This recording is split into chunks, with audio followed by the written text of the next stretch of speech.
ರಾವಣನ ಶಕ್ತಿ.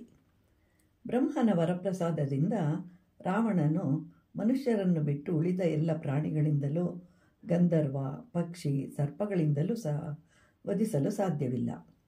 ರಾವಣನ ಮತ್ತೊಬ್ಬ ತಮ್ಮನಾದ ಕುಂಭಕರ್ಣ ಯುದ್ಧದಲ್ಲಿ ಇಂದ್ರನಿಗೆ ಸಮನಾಗಿರುವನು.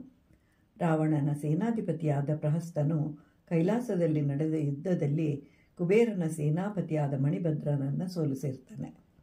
ರಾವಣನ ಮಗನಾದ ಇಂದ್ರಜಿತ್ ಬೆರಳುಗಳನ್ನು ರಕ್ಷಣೆ ಮಾಡುವ ಚರ್ಮದ ಪಟ್ಟಿಯನ್ನು ಕಟ್ಟಿಕೊಂಡು ಭೇದಿಸಲು ಸಾಧ್ಯವಾಗದ ಕವಚವನ್ನು ಧರಿಸಿ ಧನುಸ್ಸನ್ನು ಹಿಡಿದು ಶತ್ರುವಿನೊಂದಿಗೆ ಯುದ್ಧ ಮಾಡಲು ನಿಂತಾಗ ಅದೃಶ್ಯನಾಗಿ ಬಿಡ್ತಾನೆ. ಯುದ್ಧಕ್ಕೆ ಹೊರಡುವ ಮುನ್ನ ಯಥೋಕ್ತವಾದ ಆಜ್ಯಾಹುತಿಗಳಿಂದ ಯಜ್ಞೇಶ್ವರನನ್ನು ತೃಪ್ತಿಗೊಳಿಸಿ ರಣರಂಗದಲ್ಲಿ ರಚಿಸಿದ ಮಹಾವ್ಯೂಹದಲ್ಲಿ ನಿಂತು ಯುದ್ಧ ಮಾಡ್ತಾ ಇರುವಾಗ ಅದೃಶ್ಯನಾಗಿ ಶತ್ರುಗಳನ್ನು ಪ್ರಹರಿಸ್ತಾನೆ. ಮಹೋದರ, ಮಹಾಪಾರ್ಶ್ವ ಮತ್ತು ಅಕಂಪನರು ರಾವಣನ ಸೇನಾ ನಾಯಕರು.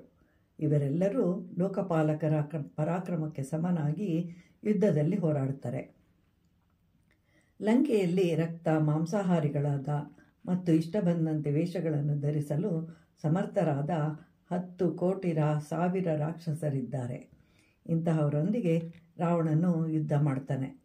ಆ ಯುದ್ಧದಲ್ಲಿ ದೇವತೆಗಳ ಸಮೇತರಾದ ಲೋಕಪಾಲಕರೆಲ್ಲರೂ ರಾವಣನಿಂದ ಪರಾಜಿತರಾದರು ಅಂತ ಹೇಳಿ ರಾವಣನಿಂದ ಅವಮಾನಿತನಾದ ವಿಭೀಷಣನು ರಾಮನಿಗೆ ರಾವಣನ ಶಕ್ತಿಯನ್ನು ವಿವರಿಸ್ತಾನೆ.